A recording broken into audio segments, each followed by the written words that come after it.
Donc on va parler de Saint Jean. Je vous disais, ce qui caractérise Saint Jean dans la tradition de l'Église, c'est une figure qui apparaît jeune, qui apparaît pure aussi. C'est la pureté de Saint Jean est une de ses marques fondamentales. Son intelligence, bien sûr, et puis sa prière, sa contemplation. Et finalement, en étudiant Saint Jean, on s'est aperçu, avec le petit groupe de travail qui essaie de travailler sur ce film, on espère que ça sortira un jour, j'espère beaucoup, je confie ça à votre prière d'ailleurs. En ayant travaillé sur Saint Jean, on pense que c'est vraiment un géant trop méconnu, et très important aussi pour notre époque. Et je vais essayer de vous dire un petit peu pourquoi. Alors, dans la reconstitution qu'on a faite, Saint Jean, il est né autour de l'année 10 après Jésus-Christ, et il est mort en 104, c'est au témoignage de saint Irénée qui dit qu'il est mort après, sous Trajan. Saint Jean est un apôtre très atypique par rapport aux 12 apôtres. C'est le plus jeune des 12, donc quand Jésus l'appelle, il doit avoir quelque chose comme 17 ans, et les autres sont beaucoup plus âgés, sont mariés, et lui restera célibataire toute sa vie. C'est un des 3 apôtres privilégiés. Quand Jésus prend au Tabor à l'agonie ou à la résurrection de la fille de Jaïr, avec lui Pierre et Jacques, il prend aussi Jean pour des petites révélations particulières, des moments particuliers, tous les 3. Il est appelé le bien-aimé, le préféré. Alors, dans la tradition orientale, on dit aussi que le disciple, c'est pas une question sentimentale, c'est une question de celui qui comprenait le mieux le maître dans ses intentions les plus profondes. C'est aussi le seul qui a posé sa tête sur la poitrine de Jésus à la scène. C'est le seul des 12 qui était présent au pied de la croix. C'est le premier qui a cru après la résurrection. C'est celui qui est resté le plus longtemps dans le monde. On a calculé que si Philippe, le dernier apôtre, par Saint Jean, est mort vers 81, Saint Jean a dû passer plus de 20 ans tout seul en étant le dernier apôtre sur la terre. C'est aussi le seul apôtre qui n'a pas fondé d'église. On va voir pourquoi, d'après notre interprétation. En tout cas, il n'a pas fondé d'église. C'est pas un apôtre qui est allé pour planter des drapeaux chrétiens à Antioche, à Alexandrie, à Rome. Non, il était dans un autre registre. C'est le seul qui n'est pas mort martyr, même si sa vie a un rapport avec le martyr, et il a beaucoup témoigné. C'est le seul qui a reçu cette révélation extraordinaire de l'Apocalypse, le seul qui a révélé que Dieu est amour, et c'est celui qui a composé cet évangile dont on dit qu'il est l'évangile spirituel, le grand évangile de Saint Jean. Voilà. Par toutes ces caractéristiques, Saint Jean est assez extraordinaire et atypique par rapport à tous les autres apôtres. Alors pourquoi un tel destin? Pourquoi une telle caractéristique? En fait, ce qu'on peut dire, c'est que Saint Jean, si on retrace sa vie un petit peu, il a eu les 3 meilleurs maîtres de l'époque. Il a passé quelques années, peut-être 3 ans, avec Jean-Baptiste d'abord, à l'adolescence. Il a été ensuite le disciple préféré de Jésus pendant 3 ans, et après il a passé environ 20 ans avec Marie. Vous imaginez la formation de quelqu'un qui passe du temps avec Jean-Baptiste pour être préparé, avec Jésus au plus intime de Jésus, et qui ensuite passe 20 ans avec Marie. On ne peut pas rêver mieux. Et après tout ça, il a encore passé 40 ans d'enseignement à Éphèse, et puis il a eu la révélation de l'Apocalypse qui lui a apporté une lumière encore plus grande sur l'Église, sur le monde. Et puis à la fin, il a publié son évangile et ses épîtres. Voilà. Une vie incroyable. Pour rentrer un petit peu plus dans le détail, on va essayer de le faire de manière chronologique. Donc Saint Jean est né dans un village qui s'appelle Bethsaïde, et il passe son enfance entre 0 et 12 ans dans ce village, donc un petit peu au nord du lac de Tibériade. Vous voyez ici le lac de Tibériade, c'est Bethsaïde est ici. À l'époque, le lac de Tibériade allait un petit peu plus loin apparemment, puisque d'après les archéologues. Donc le village de Bethsaïde était un village de pêcheurs qui était au bord du lac, et c'est là qu'étaient non seulement Jacques et Jean, mais aussi Pierre et André. Ce village existe encore aujourd'hui, on peut le visiter, il y a des ruines, et c'est très très beau. On voit beaucoup de choses, on explique que c'est les maisons des pêcheurs, comment elles étaient constituées. Si vous allez là-bas, vous verrez cette petite notice qui explique que voilà, c'était l'endroit où étaient Pierre, André, Philippe, non peut-être pas Philippe, mais en tout cas, enfin voilà, que Jean et Jacques étaient 2 fils de Zébédée, ont vécu ici à Bethsaïde. Voilà. Alors c'était au bord du lac de Tibériade, un endroit magnifique. Il était pêcheur, Jean. Alors ça aussi c'est très important pour notre film. C'est cette trajectoire impressionnante de Jean qui est un pêcheur de Galilée. Pour vous dire, c'est un ouvrier de province qui va devenir le théologien, comme disent les orthodoxes, celui qui comprend le mieux le mystère de Dieu. C'était pas son destin du tout. Enfin, normalement c'est réservé aux docteurs de Jérusalem. C'est quelque chose pour les grands. Et d'ailleurs, dans le film qu'on va essayer de faire, on essaiera de montrer ce contraste, comment ce petit pêcheur de Galilée avec cette bande de Galiléens veulent expliquer à tout le monde qui est Dieu. Donc il y a un problème, un petit drame, voilà. Donc il était pêcheur au bord du lac de Tibériade, et dans un endroit absolument magnifique. Je me rappelle d'avoir lu quelque part que ce qui parle le mieux de Dieu dans la création, c'est la lumière, le ciel et la mer. Et à Tibériade, vous avez tout ça et vous pouvez penser à Dieu très facilement. Alors, quand on est pêcheur à Tibériade, à Bethsaïde, l'économie est assez simple. C'est-à-dire vous pêchez du poisson et vous allez le vendre à deux endroits. Dans la Décapole, un peu vers le nord, où on parle grec. Et vous voyez que André et Philippe, c'est des prénoms grecs. Donc c'est des gens qui sont dans cet univers culturel-là. Et donc on peut aller vendre le poisson frais dans la Décapole. Et on peut aussi aller vendre le poisson séché, parce que ça prend un peu plus de temps, à Jérusalem. À Bethsaïde, vous avez des endroits où le poisson est séché. Et le poisson du lac de Tibériade, qui est excellent, va être vendu à Jérusalem, en particulier au temple. Et il ne faut pas s'étonner que Saint Jean connaisse très bien le temple et les grands prêtres, parce qu'il allait avec son frère Jacques leur livrer du poisson. Il allait faire le chemin, dès qu'il a été adolescent, il a dû aller sur la route comme ça. Et sur la route, quand vous partez du lac de Tibériade et que vous allez à Jérusalem, vous descendez la vallée du Jourdain et vous montez ensuite, c'est là où on fait les psaumes des montées vers Jérusalem. Sur cette route, il y a un endroit où, à cette époque-là, il y avait un fou qui prêchait, Jean-Baptiste, qui était parti prêcher un baptême de conversion au bord du Jourdain. Et Jean, qui allait à Jérusalem vendre son poisson avec son frère, ne pouvait pas passer à côté. Il a forcément entendu parler de Jean-Baptiste très vite. Et on peut penser que dans son adolescence, on était adolescent et considéré comme un homme après la bar mitzvah, enfin, il n'y avait pas de bar mitzvah à l'époque, mais à 12 ans, il y avait à peu près l'équivalent. Et donc, à partir de là, on était un jeune homme et on pouvait se promener. Donc, il a dû croiser Jean-Baptiste et assez vite vouloir devenir son disciple. Et dans les cycles du judaïsme, on est disciple de quelqu'un pendant 3 ans, normalement. On peut imaginer que Jean a été disciple de Jean-Baptiste pendant 3 ans, au bord du Jourdain. Ça, c'est la partie du Jourdain qui est au nord du lac de Tibériade. Et puis, il y a une autre partie au sud, ici, où on dit que Jean était. Et dans cet endroit, donc, Jean a baptisé Jésus. Et il a désigné Jésus à Saint Jean l'évangéliste en lui disant « Voici l'agneau de Dieu ». Donc il lui transmettait, il lui indiquait qu'il fallait suivre Jésus à partir de maintenant, et c'est ce qu'a fait Jean pendant 3 ans. Donc il a été en Galilée et en Judée le disciple de Jésus. Donc il l'a suivi dans son enseignement, et puis surtout il l'a compris en profondeur. Il a été le témoin de la transfiguration et de la réalité de Jésus dans sa miséricorde, dans sa prière et dans sa passion et sa résurrection. Voilà. Jean a été le témoin privilégié de tout ça, puisqu'il était le seul au pied de la croix. Et au pied de la croix, il y a eu cette parole incroyable que Jean a peut-être pas tout de suite compris. Marie, je pense qu'elle l'a compris tout de suite. Mais Jean, voici ton fils, voici ta mère. Et le pape Léon XIII dit, dans la personne de Jean, comme l'Église a toujours cru, le Christ désigna tout le genre humain et ceux qui croient spécialement en Jésus. Voilà. Donc dans cette ville de Jérusalem, il y a eu donc la passion et la résurrection du Christ. Jean était le premier à croire après. Il a cru devant le linceul vide dans le tombeau, et il a été le premier des apôtres à croire à la résurrection, et ensuite il a prêché sur la résurrection du Christ glorifié. Voilà. Après tout ça, Jean va passer 20 ans avec Marie. Quand on dit 20 ans, c'est parce qu'on pense que, pour des raisons qui sont à mon avis assez sérieuses, que Marie et son Assomption étaient datées autour de l'année 51. Il y a 10 septénaires dans la vie de Marie, c'est assez beau, c'est bien organisé. Et on pense que ça se termine en 51. Donc, dans cette hypothèse qui est assez plausible, Jean a passé 20 ans avec Marie, à Jérusalem et puis à Éphèse. Donc à Jérusalem, ça commence avec la Pentecôte où Marie est au cœur des apôtres, et puis ensuite il y a des débats avec les Juifs qui pratiquent encore, et puis il y a des persécutions. Et puis il y a une rencontre importante. Jean était un petit peu le petit jeune au milieu des apôtres, mais il y en avait 2 autres qui étaient des jeunes brillants. Il y avait Étienne, dont on a fêté la fête hier. Saint Jean et Étienne sont très proches. Et puis il y avait Luc. Jean, Étienne et Luc sont 3 adolescents très brillants, pour des raisons différentes d'ailleurs, je pense, qui sont ensemble à cette époque.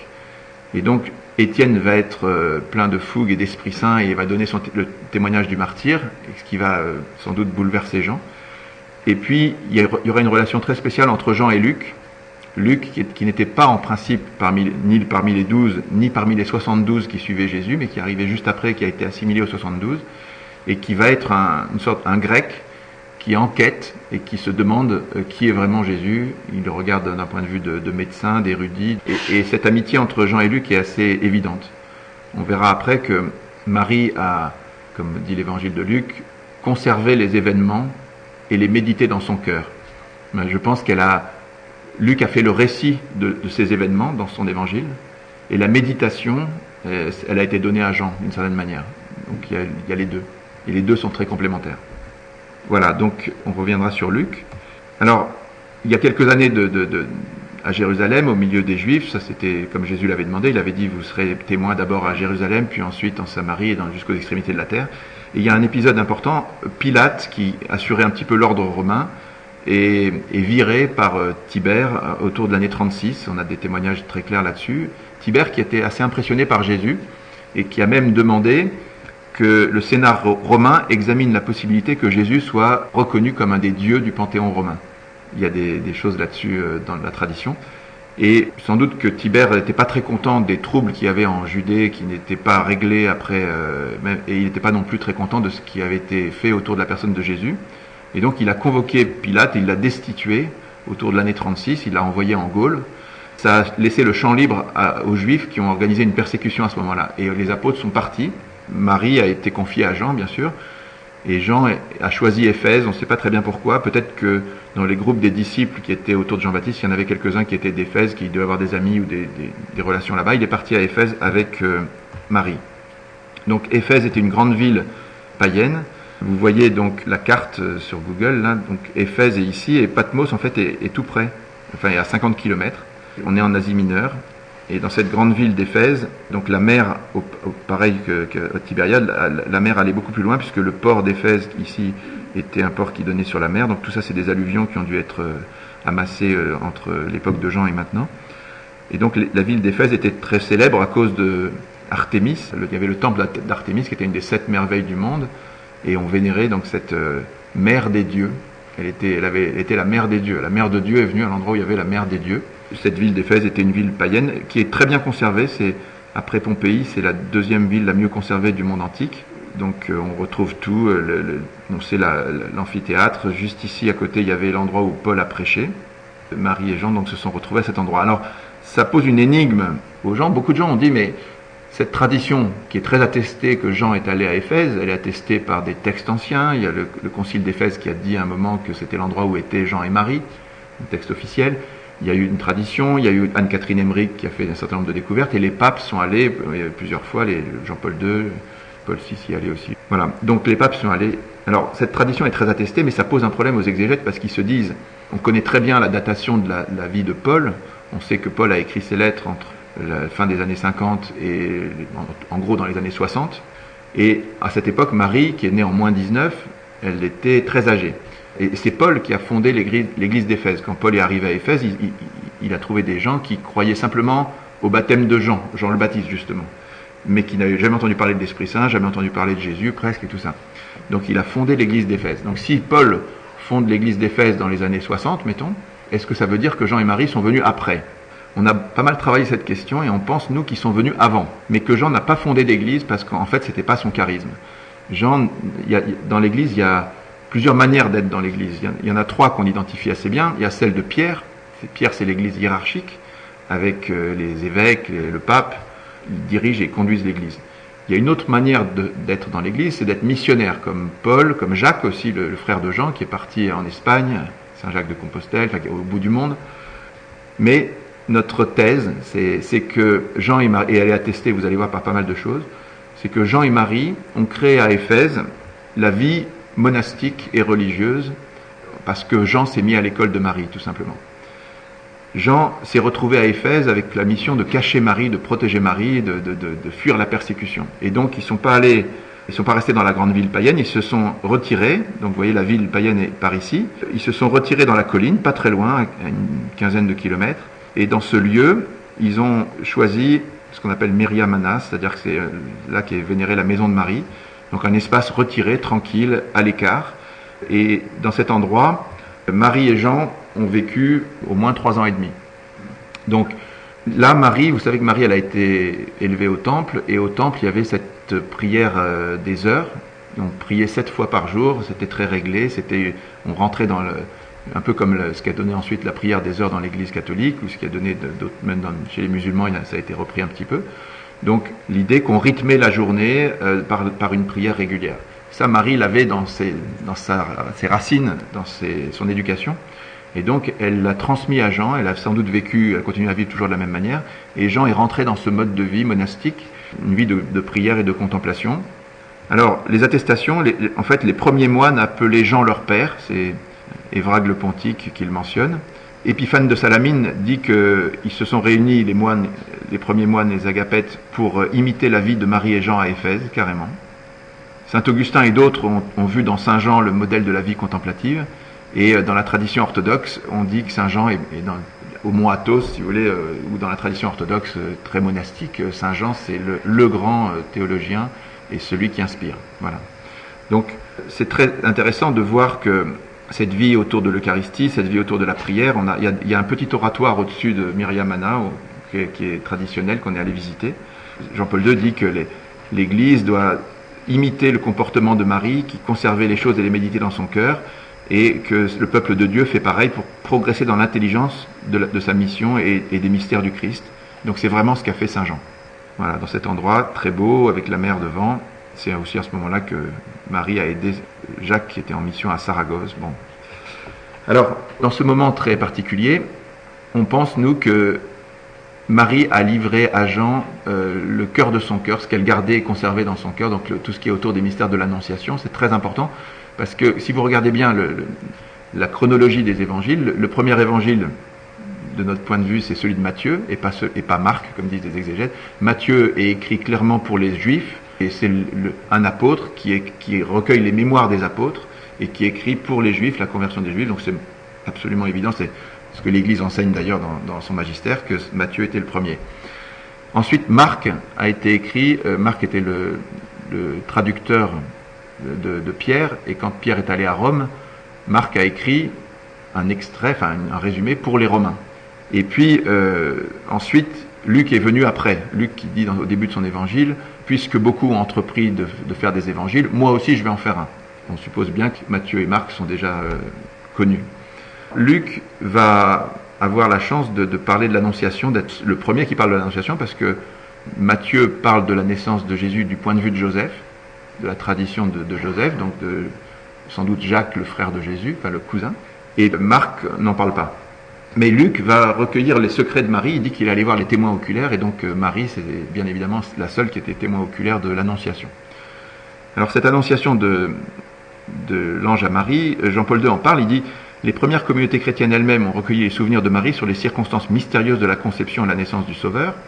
En particulier, le récit de l'Annonciation répond au désir des disciples de connaître de façon plus approfondie les événements ayant trait au début de la vie terrestre du Christ ressuscité. » Parce que la première prédication des apôtres, quand ils sortent à la Pentecôte, Pierre il dit, voilà, ce Jésus que vous avez tué, il est ressuscité, on en est témoin. Donc il prêche la résurrection. Et uniquement ça. Et ça suffit à convertir 3000 personnes tout de suite, et ainsi de suite. Et donc, en fait, la première prédication du Christ ressuscité appelle des questions de la part de ceux qui sont évangélisés, qui vont se dire, mais qui était-il finalement? Et les apôtres, qui sont des témoins, vont raconter tout ce qu'ils ont connu, en commençant depuis le baptême de Jean, jusqu'à la mort et la résurrection du Christ dont ils sont les témoins. Ces 3 ans, c'est la prédication, ils vont raconter toutes les paroles et les actions de Jésus. Donc c'est l'évangile de Marc, c'est l'évangile de Matthieu.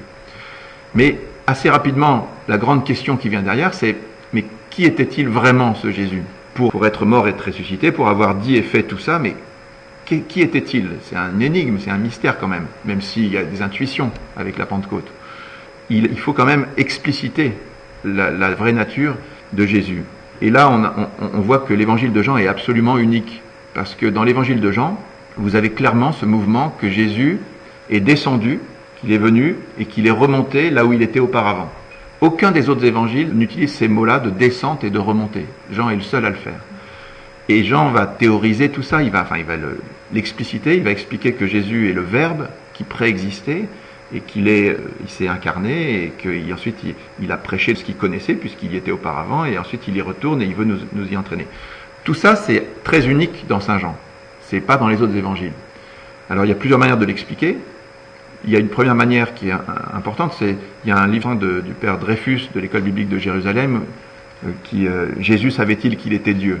Il dit que c'est une question qu'on ne se serait pas posée pendant des siècles, on se la pose au niveau moderne, il répond bien sûr que oui, mais il explique aussi que Jésus étant Dieu, la révélation de qui il était n'était pas si évidente. C'est-à-dire qu'il peut pas, s'il arrive, et comme il le fait dans Saint Jean de temps en temps, quand chapitre 6, il dit voilà, si vous ne, ou quand il parle d'Abraham, en disant avant qu'Abraham ait été, moi je suis, les gens prennent des pierres, ils veulent le tuer, parce qu'ils disent tu te prends pour Dieu. Donc la révélation de l'identité profonde du Christ n'est pas si évidente, et elle se fait par cercle concentrique. C'est-à-dire que Jésus prêche aux foules en parabole, mais il leur dit des choses qui ne seront comprises que plus tard. Et à ses disciples, il explique en particulier, et puis aux trois privilégiés, il leur montre un peu plus, et puis à Jean, qui est le cœur du cœur, il lui révèle encore davantage, il lui fait comprendre le battement de son cœur, et il lui donne sa mère. Donc Jean est celui en qui culmine la révélation. Et donc c'est très important de voir que ce lien de Jean et Marie rend possible un approfondissement beaucoup plus fort du mystère de l'incarnation. Et Jean est vraiment l'évangile de l'incarnation, beaucoup plus que tous les autres. On a regardé ça vraiment dans le détail, c'est impressionnant. Voilà. Alors, bien évidemment, dans le film tel qu'on le raconte, et je pense que ça peut être ce qui s'est passé, Marie, c'est pas une bavarde. Hein. Marie, quand vous avez vu comment ça se passe, elle parle même pas à Joseph. Donc, elle dit rien. Et elle s'aperçoit que quand elle tait le secret de ce que Dieu a fait dans le secret du roi, ça marche très bien. C'est-à-dire que, et quand on en parle trop vite, ça va très mal. Quand les gens ébruitent la venue du Christ, il y a le massacre des innocents. Donc c'est un secret qu'il faut garder et que Dieu révèle quand il veut le révéler. Et quand Dieu veut le révéler, il n'y a pas de problème, il le révèle à Joseph par l'ange, il le révèle à Élisabeth par l'Esprit Saint. Quand Marie vient saluer Élisabeth dit mais tu es la mère de mon Seigneur, enfin voilà. Il le révèle aussi à Siméon, il le révèle à la prophétesse Anne, il le révèle à qui il veut. Donc Marie, elle se dit finalement, j'ai pas forcément besoin de mettre des perles au pourceau partout. Elle dit non, et elle garde tout ça pour elle.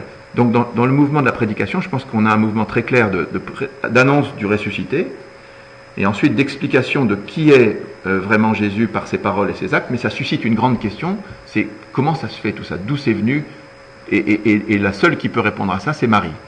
Et celui qui a reçu Marie, c'est Saint Jean. Et Marie, je ne pense pas qu'elle ait dit à Saint Jean tout de suite, quand il est au pied de la croix, ou juste après, qu'elle ait balancé tous ses secrets comme ça. Non, Marie est restée, et elle a attendu que Jean soit prêt, que Jean soit rentré dans sa vie, se soit mis à son école, qu'il soit rentré dans cette vie de prière et de contemplation qui permet de comprendre les choses avec justesse. Voilà. Et donc, Marie, à un moment, quand Jean était prêt, lui a révélé l'Annonciation, donc dans cet espace de Nazareth qu'on peut reconstituer aujourd'hui avec la maison de Marie et la grotte. Donc l'ange est venu. Voilà, elle a pu transmettre tout ça à Jean. Et Jean, quand il est rentré à Jérusalem au moment de l'Assomption de Marie vers 51, il a vu que Luc était en train d'écrire. Ce lien de proximité entre Luc et Jean et de Marie était très clair aussi. Et Luc s'est adressé aux témoins oculaires, donc il a dû demander à Jean comment est-ce qu'on peut voir Marie. Et là, le récit de l'Annonciation a été donné à Luc. Il y a un récit qui vient de Marie, c'est absolument évident. Donc, ce récit est donné à Luc, mais la méditation sur ce récit, c'est-à-dire, il ne suffit pas de raconter l'ange est venu, il m'a dit ça et tout ça, qu'est-ce que ça veut dire ? Et cette méditation, c'est Jean qui l'a, c'est le Verbe s'est fait chair et il a habité parmi nous et nous avons vu sa gloire et tout ça. Donc il y a vraiment les deux. Voilà, donc Jean enseigne tout ça. Alors après le départ de Marie, Jean va enseigner pendant 40 ans. C'est un enseignement qui est de niveau supérieur, on va dire, parce que comme on disait qu'il y avait des cercles, il y a un premier enseignement aux foules, et ensuite quand les gens se font baptiser et viennent, on leur enseigne la catéchèse de Matthieu, Marc et Luc. Et puis ensuite, quand ils veulent aller plus loin, on leur donne l'évangile de Jean. Et Jean a été le grand enseignant des évêques brillants d'Asie mineure, comme Ignace d'Antioche, par exemple, qui parle de Marie, Polycarpe, qui a donné Irénée. Et c'est la grande lignée mariale aussi, Polycarpe, Irénée. Si on parle si bien de Marie, Nouvelle Ève et tout ça, c'est grâce à cette lignée-là qui vient de Saint Jean directement. Voilà. 40 ans d'enseignement, et Jean voit tomber les uns après les autres témoigner les apôtres et devenir martyrs. Et puis il y avait cette parole mystérieuse qui a été dite par Jésus au bord du lac, quand il demande à Pierre 3 fois « m'aimes-tu » et c'est pour effacer le triple reniement de Pierre, il lui demande 3 fois « est-ce que tu m'aimes » et Pierre dit oui, et il lui dit « sois le berger de mes brebis ». Et Pierre, la seule question qu'il pose à Jésus, c'est pas une question qui le concerne, il dit « mais lui là, Saint Jean, qu'est-ce qui va lui arriver ?» Parce qu'il a bien compris que Saint Jean c'était spécial. Et Jésus dit, si je veux qu'il demeure jusqu'à ce que je vienne, que t'importe. Et l'Évangile dit, à cause de ça, les disciples ont cru que Jean ne mourrait jamais, ou au moins jusqu'au retour du Christ. Et alors, donc Jean voit en quelque sorte la prophétie s'accomplir, puisque tout le monde meurt, et lui reste. Et il reste longtemps, puisqu'il va mourir à 94 ans. Donc, pourquoi est-ce que Jean reste aussi longtemps ? Je pense que lui-même ne le comprend pas très bien, où il y a une attente peut-être du retour du Christ assez rapide. Et donc dans cette ville d'Éphèse, Saint Jean, il y a la chute de Jérusalem, il y a plein d'événements qui se passent, et Jean reste comme ça. Et à un moment, il doit se passer quelque chose d'important, parce que Domitien est le premier empereur romain qui se divinise. Enfin, il y a eu Néron qui l'a fait pendant un temps très court à Rome, mais ça a été seulement local et romain. Mais Domitien envoie des décrets dans le monde entier en disant que voilà, il faudra maintenant signer tous les actes de l'Empire en disant « Notre Seigneur et Dieu Domitien ordonne ». Et il demande qu'on le déifie de son vivant. Et c'est un délire qui doit sans doute choquer Saint Jean, parce que figurez-vous que Domitien avait comme ville de prédilection Éphèse. Tout l'argent qu'il avait, il le consacrait à Éphèse, et il a fait construire à Éphèse un temple à sa gloire personnelle, qui a dû être inauguré à ce moment-là. Donc on peut imaginer que Jean, qui avait à cette époque beaucoup de disciples à Éphèse, n'a pas été très content, et qu'il a dû faire un témoignage en disant « ça va pas ». Et ayant fait ce témoignage, selon la tradition, il a été pris et amené à Rome devant l'empereur pour un blasphème, pour avoir empêché qu'on vénère l'empereur comme un dieu à Éphèse. Et là, il a été plongé dans l'huile bouillante. La tradition, enfin, il y a 4 pères de l'Église qui en parlent. Saint Jérôme dit il sortit de la chaudière plus frais et vigoureux qu'il n'y était entré.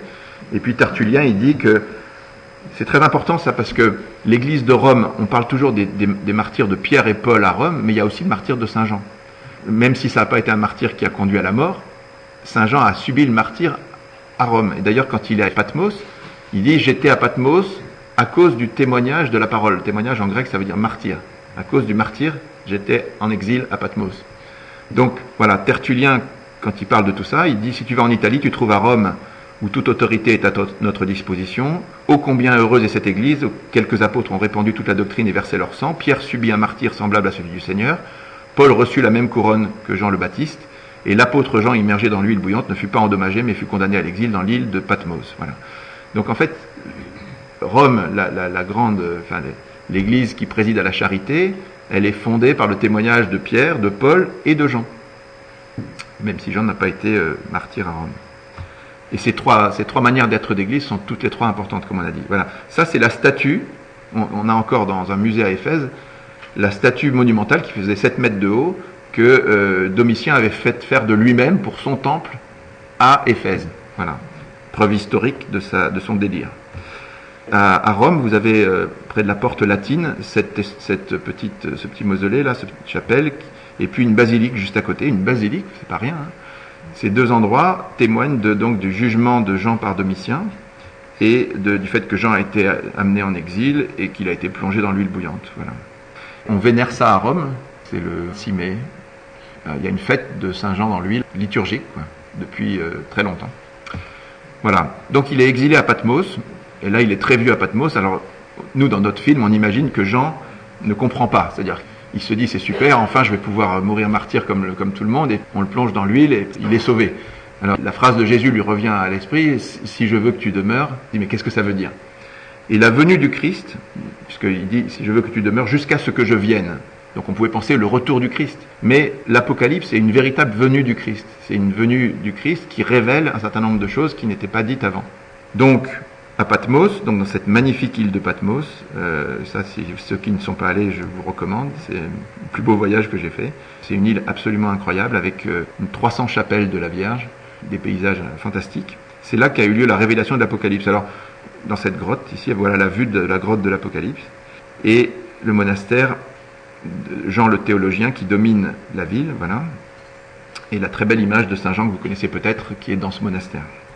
Alors, sur l'Apocalypse de Jean, d'abord, on ne peut pas douter que c'est Jean, et il y a plein de débats, vous savez, sur Jean, qui était Jean, le disciple bien-aimé, on va en parler, mais tout ça a été tranché 25 fois dans le passé, la tradition de l'Église est absolument unanime. Il y a eu un concile à Tolède en 633 qui a dit « L'autorité de beaucoup de conciles et de décrets synodiques, les saints évêques de Rome établissent que le livre de l'Apocalypse est de Jean l'évangéliste. Il en est beaucoup qui ne reçoivent pas son autorité et refusent de la proclamer. Si quelqu'un ne reconnaît pas ça, il est excommunié. » tout simplement. Enfin, ouais. À l'époque, c'était... Mais enfin, ce que je veux dire, c'est que voilà, toute la tradition est absolument unanime jusqu'à notre époque où les exégètes sont un peu plus imaginatifs, mais il y a une seule fête de Saint Jean, c'est aujourd'hui. Il n'y a pas plusieurs Saint Jean, il n'y en a qu'une seule fête liturgique, et l'Église croit ce qu'elle prie.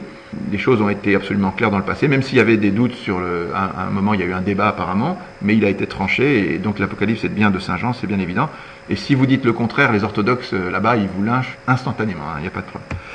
Voilà. Donc cet Apocalypse annonce une période de l'Église avec des martyrs, elle annonce que le retour du Christ sera beaucoup plus loin et Saint Jean est pris d'une affection nouvelle et forte pour l'Église, parce à travers la vision de l'Apocalypse, il comprend que le retour du Christ n'est pas tout de suite du tout, mais qu'il va y avoir des épreuves terribles et que l'Église n'est pas du tout armée ou formée et très faible par rapport à tout ça. L'Église qui se croyait triomphante et forte parce qu'elle commençait à s'installer un peu partout, finalement, en face de l'Empire romain qui devient agressif, elle va passer à la moulinette et ça va être très très compliqué.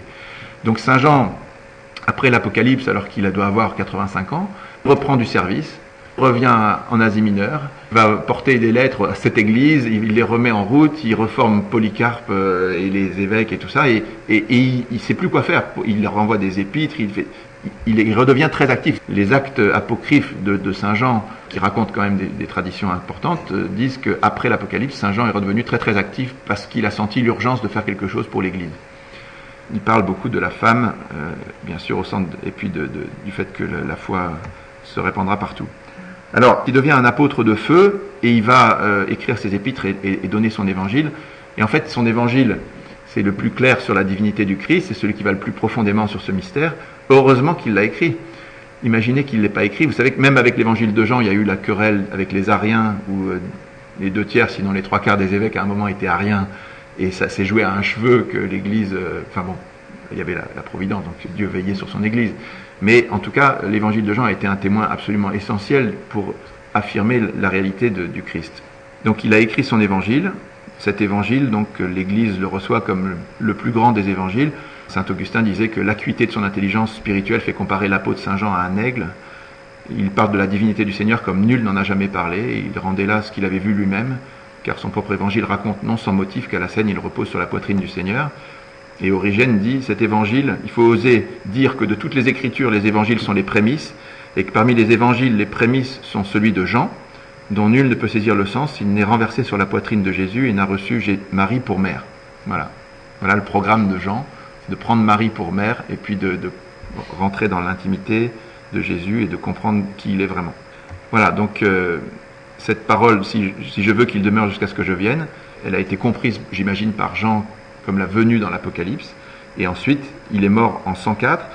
Alors il y a une fête chaque année le 26 septembre parce que son tombeau a été trouvé vide, et les orthodoxes célèbrent le 8 mai la synaxe en l'honneur de la cendre ou la sainte manne qui était produite sur le tombeau de Saint Jean. Il y avait un miracle localement qui est très attesté, et dans cette basilique à Éphèse, Saint Jean, ici c'est l'endroit de la tombe de Saint Jean, et c'est là qu'avait lieu le miracle régulier qui a donné lieu à une fête liturgique dans l'Église orthodoxe. Voilà. Saint Jean est apparu ensuite très souvent dans l'histoire de l'Église. La première apparition de la Vierge Marie à Grégoire le Thaumaturge, Marie est accompagnée de Saint Jean. Et puis il est apparu aussi à Sainte Catherine de Sienne, à Saint Jean de Dieu. Alors à chaque fois c'est des apparitions de Marie et de Jean. Jean apparaît toujours avec la Vierge Marie, comme par hasard. Voilà. Il y a plein de cas comme ça, donc sur Sainte Gertrude, Ferdinand du Portugal, un cistercien, Flodoard de Reims, enfin voilà, il y a des noms compliqués, hein, jusqu'à Séraphin de Sarov. Ce Saint Jean, donc pour moi la conclusion c'est que c'est quelqu'un qui est vraiment un géant, qui est unique et qu'on mérite de redécouvrir, qui est très peu connu. C'est quand même très curieux de voir ça. Enfin, très peu connu à notre époque. Au Moyen-Âge, il est extrêmement connu. Chez les orthodoxes, c'est la figure de référence. Mais dans le monde catholique, il y aurait bien besoin, comme dit le Père Geoffroy-Marie, c'est l'apôtre des grandes luttes et des moments compliqués, comme la première Église avec les persécutions, ou aujourd'hui, c'est l'apôtre qui permet de marcher dans la lumière et de demeurer dans l'amour. Quand amour et vérité sont les deux choses que Jean enseigne très fortement. Et c'est le psaume dit que c'est ça. Voilà, c'est jamais l'un sans l'autre. Le chemin que Saint Jean propose, c'est cette fameuse énigme. Vous savez qu'il a signé son évangile sans mettre son nom. Dans l'évangile de Jean, il n'y a pas de Jean. Alors que dans les trois autres évangiles, Jean a une place éminente. Mais lui, il a dit le disciple que Jésus aimait. Pourquoi est-ce qu'il a fait ça? On essaie d'y répondre dans le film qu'on va faire. En fait, Jean, il se dit à la fin de sa vie, j'ai été ultra privilégié. J'ai eu des cadeaux immenses de Dieu, mais ces cadeaux-là, c'est pas pour moi tout seul. Ces cadeaux-là, c'est pour tout le monde. Chacun peut devenir le disciple bien-aimé. Et donc, il offre cette place de disciple bien-aimé à tous ceux qui veulent prendre la main de Marie et regarder le Christ sur la croix. C'était pas que pour lui. C'est pour chacun de nous et c'est pour l'Église comme l'Église l'a compris aujourd'hui. L'Église l'a compris assez tard, d'ailleurs. Chez les pères de l'Église, il n'y a pas grand-chose sur ça, mais c'est à partir du 19e siècle qu'on commence à approfondir tout ça. Et aujourd'hui, c'est enseigné, évidemment, comme un grand enseignement de l'Église. Et cette trajectoire de Saint Jean, comme je vous disais, c'est fantastique parce que c'est un pêcheur de Galilée qui devient le plus grand théologien, le théologien, comme disent les orthodoxes. C'est une trajectoire improbable et fantastique. Est-ce qu'en travaillant sur Jean, est-ce qu'il y a eu d'autres enseignements que les épîtres, que l'Apocalypse, que Jean aurait donné, et qui ne sont pas dans le canon? Est-ce qu'il y a d'autres traces des écrits des enseignements? Alors, il y a quelque chose qui est très attesté aussi dans le premier siècle de l'Église, enfin dans les premiers temps de l'Église, c'est que les apôtres écrivaient que par nécessité, c'est-à-dire que l'enseignement était un enseignement oral d'abord. C'est-à-dire que le modèle de l'enseignement, alors ça remonte très loin, les Juifs ont été exilés à Babylone. Quand ils ont été exilés à Babylone, ils ont tout perdu. Ils ont même perdu leurs livres, ils ont dû tout laisser, ils sont allés esclaves à Babylone, il n'y avait plus rien. Et ils ont compris que la seule chose qui restait, c'était ce qu'on avait en soi-même, dans sa mémoire, dans son cœur. Et donc ils ont bâti à partir de là une tradition orale, c'est-à-dire que le maître enseignait aux disciples, et il fallait que le disciple retienne dans son cœur. Vous voyez, quand les Juifs reviennent de Babylone, ils découvrent planqué dans le temple un manuscrit de la Torah, et ils en font une lecture à tout le monde parce que ils se disent c'est fantastique, on a retrouvé la Bible. Mais ils l'avaient perdue matériellement. La seule chose qu'ils avaient gardée, c'est leur langue, leur culture et leur foi. Donc la transmission orale est extrêmement importante pour les gens, et il y a un mythe de Platon qui est assez génial sur l'invention de l'écriture, où Platon dit les hommes, quand ils auront de l'écriture, ils croiront qu'ils sont savants, mais en fait c'est très superficiel, parce que quand on interroge l'écrit, il répond pas, la connaissance est très superficielle. Je pense vraiment que les apôtres étaient dans cette culture-là, et que Saint Jean aussi, et que c'était un enseignant avant tout. Il y a quelque chose de très amusant à voir, c'est que pour les Juifs, un maître enseigne à 6 disciples pendant 3 ans. C'est le chiffre parfait. Quand on est 7, on peut pendant 3 ans approfondir. Et Jésus, dans sa première partie de sa vie, il prend 6 disciples en Galilée, donc Jean et Jacques, Pierre et André, et Philippe et Nathanaël, Barthélemy. Et puis il prend les 6 autres après en Judée. Et il forme 2 groupes, enfin il en fait 12, mais et là c'est très intéressant de voir donc que Jésus a 2 fois 6 apôtres. Et ensuite il forme les 72. Quand vous faites 12 fois 6, c'est-à-dire qu'il donne 6 disciples à chacun des 12. Et ensuite, vous avez une étape où Jésus apparaît à 500 personnes. Quand vous faites les 72, quand ils ont 6 disciples, alors que ça fait 432, si vous faites 432 plus les 72 plus ça vous arrivez à peu près à 500 personnes. Jésus apparaît à 500 personnes après sa résurrection. Et quand vous avez ensuite la Pentecôte, il y a 3000 disciples. 500 fois 6, ça fait 3000 encore. Donc vous voyez, le principe même de l'expansion exponentielle de l'Église, c'est de former des gens qui vont être tellement bien formés, qui vont eux-mêmes pouvoir former d'autres gens. Donc ça, c'est un vrai secret que Saint Jean avait, je pense. Et donc le modèle d'enseignement, c'est des petits groupes qu'on enseigne très profondément pendant 3 ans, dans des grottes ou en se retirant à l'écart. Et cette fécondité-là, c'était le modèle de la première Église, qui ne pensait pas du tout à écrire. Il y a des textes qui disent les apôtres n'écrivaient que par nécessité, c'est-à-dire quand il y avait une persécution, que tout le monde partait, qu'il fallait bien laisser quelque chose, on disait bon bah écoute, tu vas te débrouiller avec le texte de mon aide-mémoire et tu gardes ça et on voit bien que les premiers textes apparaissent sans doute à 36 quand il y a la persécution, et puis qu'on retrouve des écrits quand les Thomas ou les autres vont prêcher vers l'Est, ils laissent des écrits à droite et à gauche dans les églises. Donc, pour moi, pour essayer de répondre à ta question, je pense que Saint Jean a écrit très peu de choses. Il avait une sorte de réticence à l'écriture. Une réticence qui est tombée quand Jésus lui est apparu à l'Apocalypse, parce que là, il lui dit « ce que tu vois, écris-le ». Alors là, il est bien obligé d'écrire. Mais on voit bien dans ses lettres, il dit « bon, je vous écris avec de l'encre et tout, mais quand je viendrai vous voir, je vous parlerai vraiment cœur à cœur et ça sera plus fort. » Donc, il a une réticence à l'écrit qui est celle de tous les apôtres, qui est la transmission cœur à cœur de maître à disciple d'abord. C'est très important parce que je pense que on voit dans les grands évêques de l'Asie mineure qui ont porté le mystère de Marie, on voit vraiment la patte de Jean. mais une patte humaine, quoi, qui s'est transmise d'abord dans des personnes. Et pour moi, l'enseignement de saint Irénée sur Marie, qui est une des grandes bases ça vient de Saint Jean, c'est clair, quoi.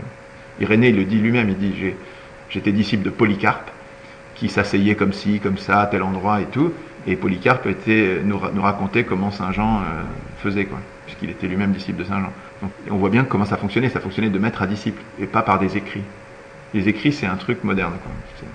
Et à la fin, je pense que, en tout cas c'est comme ça qu'on racontera dans le film, à la fin, il écrit l'évangile parce qu'il se dit, cette église qui va devoir subir des persécutions, qui va faire ceci, qui va faire cela, on ne peut pas la laisser sans... faut faire tout, quoi. Donc il y a eu mon enseignement, il y a eu l'Apocalypse, il y a eu tout ça, mais je vais rajouter tout ce que je peux jusqu'aux limites de mes forces. Il a bien fait de faire ça. Jean a été un pécheur. Quand Jésus a été en prison, Pierre a suivi Jésus pour voir où il a été torturé.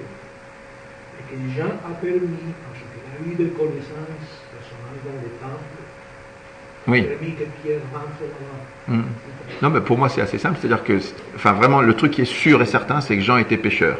Ce qui est sûr et certain, c'est que ces pêcheurs-là vendaient du poisson à Jérusalem et en Décapole. Donc c'est quasiment sûr que Jean est allé à Jérusalem vendre son poisson. Et ceux qui étaient les plus gros consommateurs de poissons, enfin il fallait être un petit peu aisé, il fallait avoir... Donc le temple devait raffoler du poisson de Galilée. Donc c'est sûr qu'ils avaient leurs entrées pour aller livrer le poisson au temple. Donc le fait que Jean connaisse la portière ou la personne qui permet de rentrer voir le grand prêtre, ça me paraît assez évident. Il y a une certaine logique dans tout ça. Et je pense que Jean, pour moi Jean, je le vois comme un jeune qui était... vous savez, dans la nuit, vous avez des papillons qui tournent autour des lumières. Vous savez, quand il y a la lumière, des papillons, ils n'arrivent pas à aller ailleurs qu'autour de la lumière. Donc Jean, je le vois comme ça, c'est-à-dire quelqu'un qui a une soif de Dieu extraordinaire et qui, quand il devait aller à Jérusalem, il devait aller écouter les grands docteurs, là, les Gamaliel, les Hillel, tout ça. À cette époque, il y avait tout ce petit monde. Et ça, c'était Chamaï aussi, il y avait une grande activité intellectuelle, donc il devait boire tout ça, il devait être fasciné par tout ça et être à la recherche de Dieu. Et il y avait ces grandes stars de Jérusalem, et donc il devait tout faire pour les connaître, pour passer du temps. Et puis sur la route, il y en avait un autre qui était complètement particulier, qui était Jean-Baptiste. Et finalement, Jean a choisi Jean-Baptiste plutôt que les grands docteurs. C'est très beau, parce qu'il a pas choisi le prestige humain ou le savoir intellectuel et tout ça, il a choisi l'inspiration, quoi, l'Esprit Saint. Donc il cherchait pas du tout à faire carrière ou à... Il a été embarqué dans un truc, mais ce qui le caractérise, c'est une recherche de vérité, une soif de Dieu, quelque chose de vraiment un jeune très très ardent pour Dieu, quoi. Voilà, on dit qu'il s'est posé la question. Il y a un apocryphe qui dit que 3 fois il a demandé à Jésus s'il fallait qu'il se marie comme les autres. Et Jésus lui a dit non, toi t'es spécial. Et il y avait quand Jésus a parlé de ceux qui se font eunuques pour le royaume de Dieu, c'est sûr que Jean, il a dû écouter ça avec des oreilles en disant oui, enfin lui il est fasciné par ça. Pour moi c'est quelqu'un qui boit les paroles de Jésus, qui veut être au contact, et donc il cherche Dieu partout, et dès que son radar trouve quelque chose, il fonce dessus, quoi. Donc il a foncé d'abord, il a bien discerné Jean-Baptiste plutôt que les grands docteurs de Jérusalem, et par Jean-Baptiste Jésus et ensuite Marie. Clairement, il est en permanence, c'était là où il fallait être, quoi, pour boire Dieu. Alors la mort de Saint Jean, il y a une tradition qui dit qu'il a eu l'Assomption de Saint Jean, son tombeau a été retrouvé vide. Donc moi je crois que oui, ce disciple-là, il y a dans le Saint-Testament, il y en a quelques-uns, il y a Enoch et Élie qui ont été emportés au ciel. Apparemment Jean il est mort, une sorte d'Assomption peut-être de Jean. Enfin, et en tout cas il y a un miracle sur son tombeau, il n'était plus là. Donc ça veut dire des choses quand même. Toujours un peu blessé parce que justement dans notre paroisse, il y a 2 prêtres qui ne croient pas du tout que l'Apocalypse est écrit. Je crois qu'il y ait peut-être des incertitudes, mais ça, vraiment, ça me pèse et ça... Non, mais le problème aujourd'hui, c'est qu'il y a dans l'exégèse aujourd'hui, on fait un peu n'importe quoi, hein, pour tout dire. Parce que les exégètes font... le Concile a demandé que les exégètes travaillent en syntonie avec la tradition. C'est-à-dire que le texte, il n'est pas tombé du ciel comme un ovni, il est dans une tradition, et il y a les gens qui étaient une génération après, ils savaient très bien dans quel contexte ce texte a été fait, donc ils en parlent de manière plus intelligente que nous, si on prend le texte tout seul, 20 siècles après. Donc, Le Concile dit non, il faut faire une exégèse catholique au sens où il faut que ces textes soient logiquement mis dans le contexte de la tradition et tout ça. Eh bien, les exégètes dominants aujourd'hui, ils font exactement le contraire, c'est-à-dire qu'ils vous prennent le texte seul, hors de tout contexte, et qu'est-ce que le texte va me dire. Et à partir de là, on commence à délirer dans tous les sens. Et on passe à côté des questions essentielles, parce que la vraie question sur Saint Jean, c'est pas de savoir qui était le disciple bien-aimé, ça la tradition y répond depuis toujours. C'est pourquoi est-ce que Saint Jean a voulu se nommer disciple bien-aimé. Si on passe son temps à se demander qui était le disciple bien-aimé, on passe totalement à côté de la vraie question, qui est pourquoi est-ce que Saint Jean a parlé de lui de cette manière. Et donc c'est dommage, quoi. Or c'est tout à fait clair. La raison pour laquelle il a fait ça, c'est parce qu'il voulait on ait tous envie de devenir le disciple bien-aimé. Mais vous savez, il y a en permanence des trucs qui sont lancés et relancés comme ça. Les frères et sœurs de Jésus, les machins, les trucs qui ont été résolus 25 fois dans le passé et tout, on vous le ressort tout le temps comme une nouveauté dans les journaux. Bon, mais ça c'est le jeu de petits combats spirituels idiots, mais voilà. Quand on regarde les choses assez simplement, encore une fois, je vous dis, il n'y a qu'une seule fête de Saint-Jean, c'est aujourd'hui, et il n'y en a pas 36, et toute la tradition est unanime sur ça. Il n'y a aucun père de l'Église qui vous dira que Saint-Jean n'était pas disciple bien-aimé. Donc, c'est des questions que les modernes aiment bien se poser. Pour moi, ça n'a pas beaucoup d'intérêt ni de fruits. Ça apporte pas beaucoup de fruits de se poser ces questions-là. Et en plus, elles ne sont pas fondées. Allez dire aux orthodoxes, puisqu'on cherche l'unité des chrétiens, allez dire aux orthodoxes à Patmos que c'est pas Saint Jean qui était là. C'est juste impossible, quoi. Ils vont vous prendre pour des hérétiques et ils auront bien raison. Donc, si on recherche l'unité des chrétiens, et les traditions locales, et l'évêque de Nazareth, Marcouzo, il nous disait, c'est stupéfiant de voir à quel point l'archéologie a toujours été, toutes les découvertes qui ont été faites ont toujours été dans le sens d'une confirmation de ce que la Bible disait, ou ce que l'Évangile précisait de manière dans le détail. Toute l'archéologie a toujours été comme ça. Et quand on vous dit des lieux de mémoire comme la grotte de Jean à Patmos, et que Jean a fait ceci, et que Jean a fait cela, et qu'à tel endroit il s'est passé ça et tout, c'est des trucs qui reposent pas sur rien. C'est un des lieux de vérité.